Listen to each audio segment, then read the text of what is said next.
muchas veces la realidad supera la ficción. Y este caso es completamente real.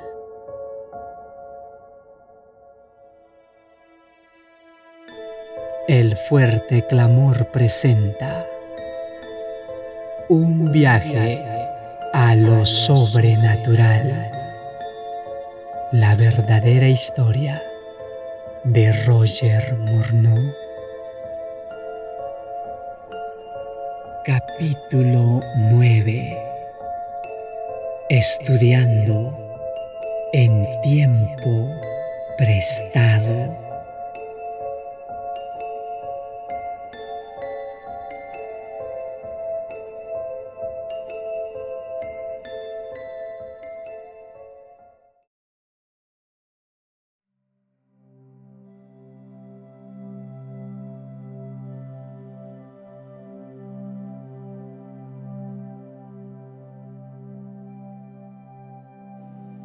Martes a las 19 horas en punto. Yo estaba en la residencia de la familia Grosset. El punto principal de nuestra atención sería la condición o el estado de los muertos. Me encontré con que la Biblia es muy clara sobre este tema y proporciona respuestas a algunas de las preguntas tales como: ¿los seres humanos están dotados de la inmortalidad? ¿Pueden alabar los muertos al Señor? ¿Será que la esfera condicional de los muertos constituye en una fuente potencial de conocimiento? La respuesta a la primera pregunta vino con una clara y rotunda afirmación. Solo Dios tiene inmortalidad. Primera de Timoteo 6, versículos 15 y 16. En otras palabras, el hombre es mortal, así de sencillo. El texto: los muertos no alaban al Señor, ninguno de los que bajan al silencio. Salmos 115, versículo 17. Respondió a la segunda cuestión con la rapidez del relámpago. Se rompió en 1000 pedazos las enseñanzas religiosas de mi niñez. La respuesta a la tercera cuestión comenzó a revelar a mí el amor y la justicia de Dios en su trato con las criaturas como nosotros, pobres mortales. Eso es lo que encontramos en el libro de Job. Pocos son los días y muchos los problemas que vive el hombre nacido de mujer. Es como las flores que brotan y se marchitan. Es como efímera sombra que se esfuma. Si sus hijos reciben honores, él no lo sabe. Si se les humilla, él no se da cuenta. Job 14, versículos 1, 2 y 21. Tuve una sensación de gran alivio después de leer estos pasajes y le dije a la pareja: es bueno saber que nuestros seres queridos fallecidos no están en el purgatorio sufriendo, ni en el cielo mirando las tribulaciones de los que están en la tierra, sino que todos ellos están durmiendo en la tumba hasta la mañana de la resurrección. Fue entonces que el Espíritu Santo me dio la comprensión de que la muerte es lo contrario de la vida, un estado de completa extinción de la vida, un estado de inexistencia. Ahora comprendía el concepto totalmente equivocado de que el hombre tiene un alma inmortal. Sobre todo después de leer el relato de la creación de Adán, Formó pues el Señor Dios al hombre del polvo de la tierra, y sopló en su nariz aliento de vida, y fue el hombre un alma viviente. Génesis capítulo 2, versículo 7.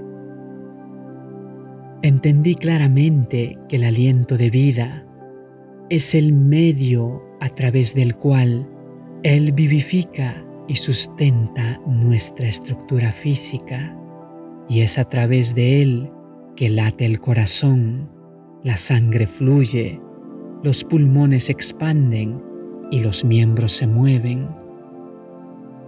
Y cuando Dios quita ese aliento, la vida cesa. Al declarar en las Escrituras que el hombre llegó a ser un alma viviente, a diferencia de la creencia popular de que el hombre recibió un alma, Dios neutraliza todas las avenidas que Satanás y sus espíritus demoníacos podrían utilizar para desencaminarnos, pretendiendo ser y apareciendo como si fuesen los espíritus de seres queridos fallecidos que supuestamente partieron para un nivel superior de existencia. Cuando llegamos a la conclusión del estudio sobre el estado del hombre en la muerte, se abrió ante mí una nueva perspectiva sobre el carácter de Dios. Profundamente impresionado ante la idea de que el mundo cristiano ha representado a Dios de una forma horrible. Para entender y evaluar mi experiencia durante esa semana, usted necesita imaginar que nunca tuve ni estudié una Biblia.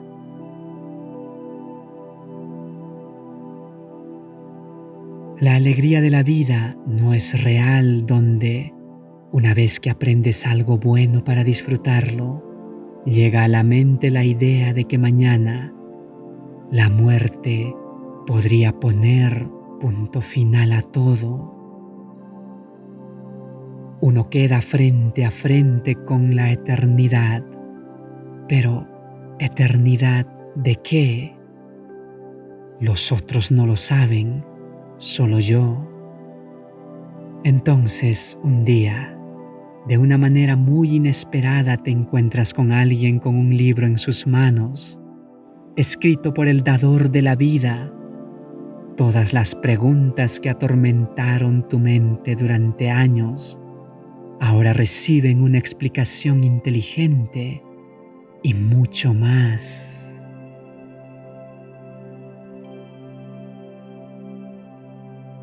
Descubrí que a través de la doctrina de la resurrección, la Biblia abre el camino para que el hombre pueda alcanzar la inmortalidad. Fíjense bien en el misterio que les voy a revelar. No todos moriremos, pero todos seremos transformados en un instante, en un abrir y cerrar de ojos, al toque final de la trompeta. Pues sonará la trompeta y los muertos resucitarán con un cuerpo incorruptible, y nosotros seremos transformados, porque lo corruptible tiene que vestirse de lo incorruptible y lo mortal de inmortalidad. Cuando lo corruptible se vista de lo incorruptible y lo mortal de inmortalidad, entonces se cumplirá lo que está escrito: la muerte ha sido devorada por la victoria. ¿Dónde está, oh muerte, tu victoria? ¿Dónde está, oh muerte, tu aguijón? Primera de Corintios 15, versículos del 51 al 55. Jesús, el príncipe de la vida, cuando venga en su segunda venida en compañía de sus ángeles celestiales, concederá la inmortalidad a todos los que han hecho de Él su Señor. Restaurará la vida de aquellos que la perdieron por amor a Él. La resurrección es el gran evento contemplado por los escritores sagrados como el objeto de su esperanza. A pesar de que había sufrido la pérdida de todas las cosas por amor a Cristo, el apóstol Pablo aún tenía esa alegría, poniendo su esperanza en la resurrección de los muertos. Filipenses 3, versículos 7, 8, 10 y 11. Él dirigió sus pensamientos continuamente al cielo. En cambio, nosotros somos ciudadanos del cielo, de donde anhelamos recibir al Salvador, el Señor Jesucristo. Él transformará nuestro cuerpo miserable para que sea como su cuerpo glorioso, mediante el poder con que somete a sí mismo todas las cosas. Filipenses 3, versículos 20 y 21. También me pareció interesante que Pablo, al hablar de sus problemas en Asia, al punto de la desesperación de la vida misma, él confiaba en que Dios resucitaría a los muertos. Segunda de Corintios 1, versículos 8 y 9.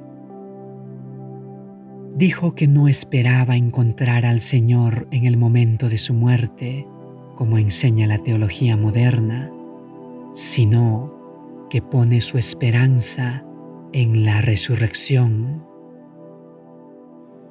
Al escudriñar en las Escrituras el tiempo señalado para que los justos reciban su recompensa y los malos su condena, descubrí que éstas no se producen en la muerte, sino durante 2 resurrecciones. Me maravillé con las palabras de Jesús. Más bien, cuando des un banquete, invita a los pobres, a los inválidos, a los cojos y a los ciegos. Entonces serás dichoso, pues aunque ellos no tienen con qué recompensarte, serás recompensado en la resurrección de los justos. Lucas 14, versículos 13 y 14. Descubrí que Pablo dirigió su atención a la segunda venida de Cristo, cuando recibiría personalmente de Jesús aquello que él llamó como una corona de justicia. Para el final de su vida, este fatigado pero valiente soldado de la cruz, llevando las marcas en la espalda de haber sido azotado 5 veces, 39 azotes. Segunda de Corintios 11, versículo 24. Solo lo sustentaba, sin embargo, la esperanza que tenía en la resurrección. Aunque entendiendo que en breve se presentaría ante la espada de sus torturadores, Pablo alzó la voz para dar un mensaje que infundiría coraje a muchas generaciones del pueblo de Dios, hablando del tiempo o el momento en el que todos recibirían la recompensa de la vida eterna. Yo, por mi parte, ya estoy a punto de ser ofrecido como un sacrificio, y el tiempo de mi partida ha llegado. He peleado la buena batalla, he terminado la carrera, me he mantenido en la fe. Por lo demás, Me espera la corona de justicia que el Señor, el juez justo, me otorgará aquel día, y no solo a mí, sino también a todos los que con amor hayan esperado su venida. Segunda de Timoteo 4, versículos 6 al 8. A través del estudio de la resurrección del cuerpo, todavía latente en el fondo de mi mente, estaba la idea de que si los escritores del Nuevo Testamento creyesen que el hombre tiene un alma inmortal que va al cielo en la muerte, ellos seguramente mencionarían que Cristo traería esa alma de vuelta en ocasión de su venida para juntarla con su antiguo cuerpo.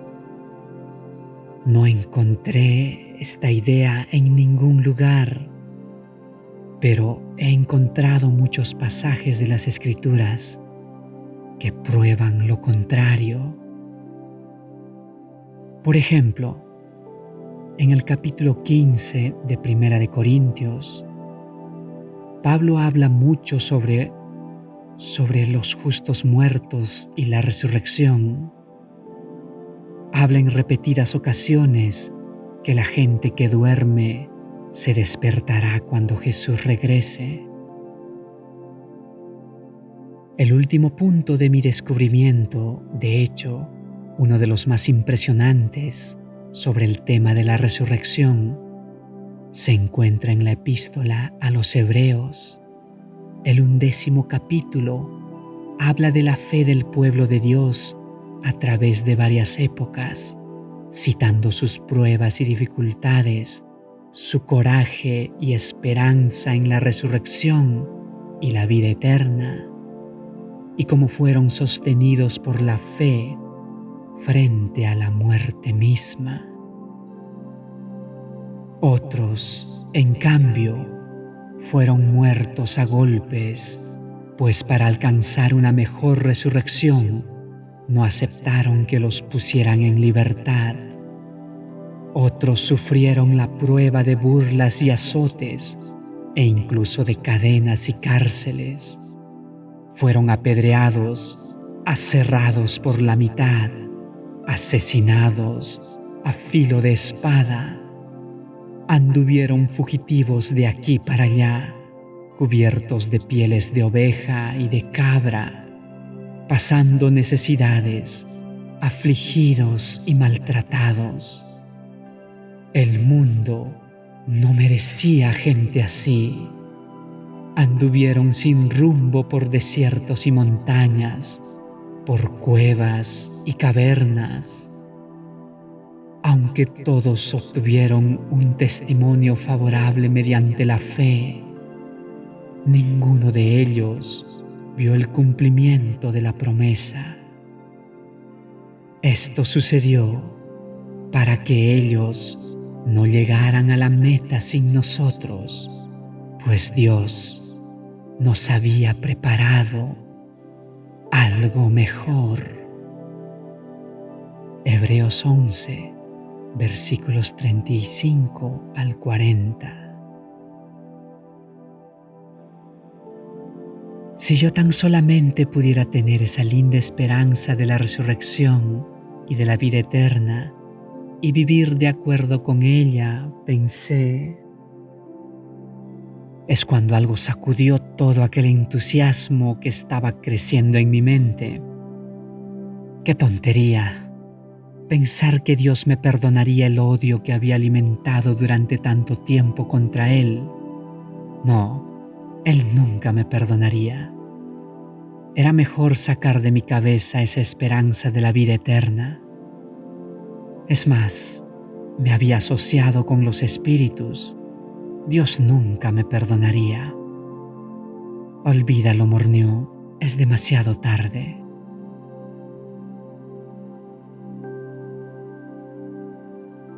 Sucedió que Cynthia leyó el texto final que llegaría a la conclusión del estudio y que aconseja a todos los cristianos a vivir en este mundo con justicia, piedad y dominio propio, mientras aguardamos la bendita esperanza, es decir, la gloriosa venida de nuestro gran Dios y Salvador Jesucristo. Tito 2, versículos 12 y 13. Este pasaje me llevó a expresar mi agradecimiento a la familia Grosset por su amable disposición a estudiar la Biblia conmigo. También mencioné que gustaría de poder vivir con la esperanza de ver la manifestación gloriosa del Señor, pero mi vida había sido tal que tornaba ese deseo imposible. «Todavía hay esperanza», dijo Cynthia. «Tenemos un gran sumo sacerdote, Cristo el justo, que los ministra en nuestro favor en el lugar santísimo, en el santuario celestial. Él vino y murió en la cruz del Calvario para convertirse en nuestro sumo sacerdote. Es solo por medio de Él que podemos encontrar la salvación». Si ella sabría de mi relación con los espíritus, no diría que todavía hay esperanza, pensé. «Hay esperanza para usted», continuó. «Por supuesto que hay. En Jesús hay esperanza para cada uno de nosotros. Hay esperanza mientras estamos vivos para pedir la ayuda de Jesús. Te voy a enseñar». Entonces abrió la Biblia y leyó: «Porque no tenemos un sumo sacerdote incapaz de compadecerse de nuestras debilidades, sino uno que ha sido tentado en todo, de la misma manera que nosotros, aunque sin pecado. Así que acerquémonos confiadamente al trono de la gracia para recibir misericordia y hallar la gracia que nos ayude en el momento que más la necesitemos». Hebreos 4, versículos 15 y 16. Tomé la Biblia de las manos de ella y dije: «Déjame ver eso». Creo que lo que me impulsó a tomar la Biblia fue el hecho de que el Espíritu de Dios estaba llenando mi mente con la esperanza. Una vez, cuando servía a la Marina Mercante de Canadá, lancé una cuerda a un hombre que había caído al mar. Él agarró la cuerda y se aferró fuertemente a ella. Ahora, sintiéndome igualmente perdido, vi una cadena de esperanza y rápidamente lo agarré. Se estaba haciendo tarde y por tanto sugerí que Cyril hiciera una oración antes de despedirnos. Pregunté si podía volver para la noche siguiente y ellos aceptaron. Entonces, después de la oración, me fui a casa.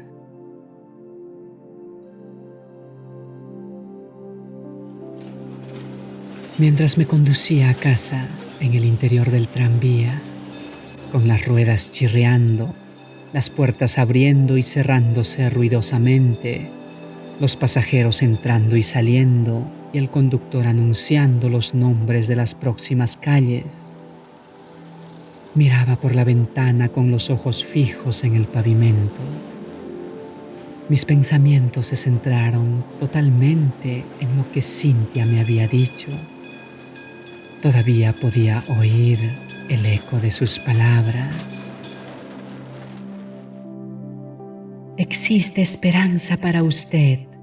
Por supuesto que hay. En Jesús hay esperanza para cada uno de nosotros. Hay esperanza mientras estamos vivos para pedir ayuda a Jesús».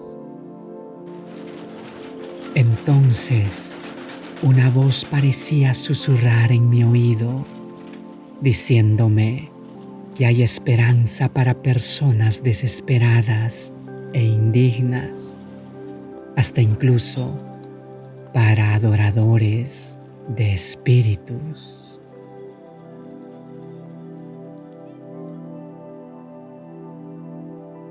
$32 más tarde, los esposos Grosset, mi esposa y yo, nos encontramos en Toronto, Canadá.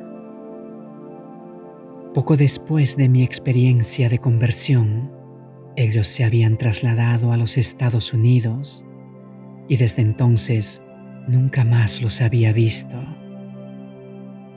Evocando los recuerdos de aquel otoño de 1946, Cyril hizo una declaración que me conmovió porque vi la misericordiosa operación del Espíritu de Dios y de su amor para conmigo. Cyril dijo: me había casado hacía unos meses cuando comencé a recibir estudios bíblicos de Taylor Warren, pastor de la Iglesia Adventista del Séptimo Día en Montreal. Yo no tenía ningún problema en creer lo que decía, porque todo lo que hizo fue leer textos de la Biblia. Una noche, él me presentó la lección sobre el sábado. Aquello me hizo recordar lo de un día en Halifax, provincia de Nueva Escocia, Canadá, cuando pregunté a mi abuela cuál era el día correcto de descanso. El estudio no me dejó completamente convencido en esa noche. Sin decirle a nadie, oré a Dios pidiéndole que me ayudase a creer en el sábado. Le pedí que Él me diese la capacidad de convencer tan solo a una persona sobre el sábado y que yo lo tomaría como una señal de que Él quería que yo lo observase. El lunes siguiente fui a mi trabajo como de costumbre. Sin embargo, estaba inquieto y decidí dejar el empleo. Habiendo oído hablar de una nueva fábrica que necesitaba de nuevos empleados con mi oficio específico, fui en aquella tarde a presentarme para una entrevista y, para mi sorpresa, me dieron el empleo y un mejor salario.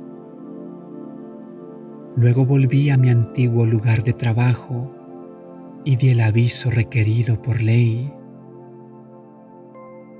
Por fin llegó el día para empezar mi nuevo trabajo. Esa mañana de lunes tomé mi lugar junto a un empleado que tenía dos hábitos muy extraños. En primer lugar, fumaba como una locomotora. Estaba agradecido porque se podían abrir las ventanas. Otra costumbre era que cada vez que su máquina se paraba, me sorprendía con groserías increíbles. Me había olvidado de orar a Dios, pero Dios nunca se olvida de la oración de sus hijos.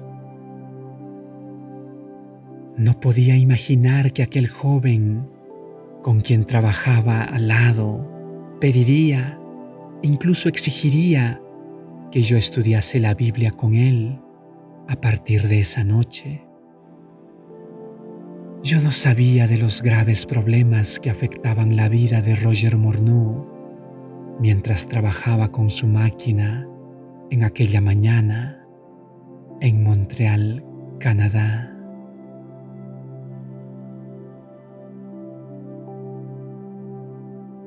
Esa noche, casi sin dormir, pocos días antes de conocer a Cyril, y aquella oración de una frase que hice temprano en la mañana, había sido considerada por el dador de la vida y estaba dispuesto a darme la ayuda que más necesitaba.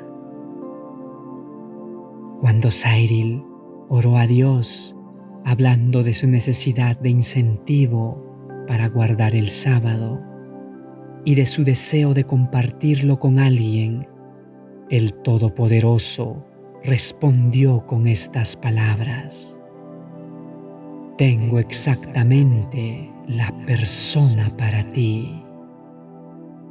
Entonces, el Espíritu Santo se puso en acción, haciendo que Cyril cambiase de empleo. Y cuando mi mente estaba siendo fuertemente presionada para tomar la decisión más importante de mi vida, Dios estaba allí para ayudarme. Su Espíritu Santo ya había elaborado a la perfección todos los detalles. Estoy pensando específicamente en Harry, mi jefe judío, con su obsesión de saber a qué iglesia Cyril pertenecía y el pedido que me hizo para que le ayudara a averiguarlo. Los temas bíblicos que estudiamos en la noche del martes me dieron una visión general de las realidades eternas. El Espíritu de Dios me bendijo con una certeza tal que no era necesario entrar en una investigación teológica profunda, cosas que hubieran requerido más tiempo para asimilarlo. Por encontrarme a mí mismo en una situación de crisis, mi tiempo no era para que lo desperdiciase. Yo sabía que tarde o temprano tendría un enfrentamiento con los espíritus. La sensación que tuve fue que estaba viviendo con el tiempo prestado.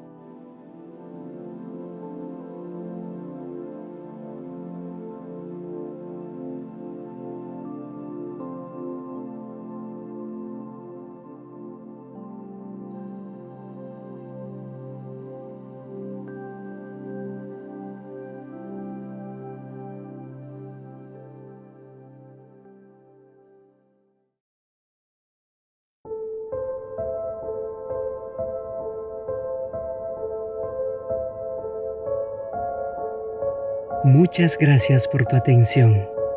Si te ha gustado este material, dale al like, comparte, comenta y apóyanos en este proyecto. Te ha hablado Samuel Zavala. El fuerte clamor.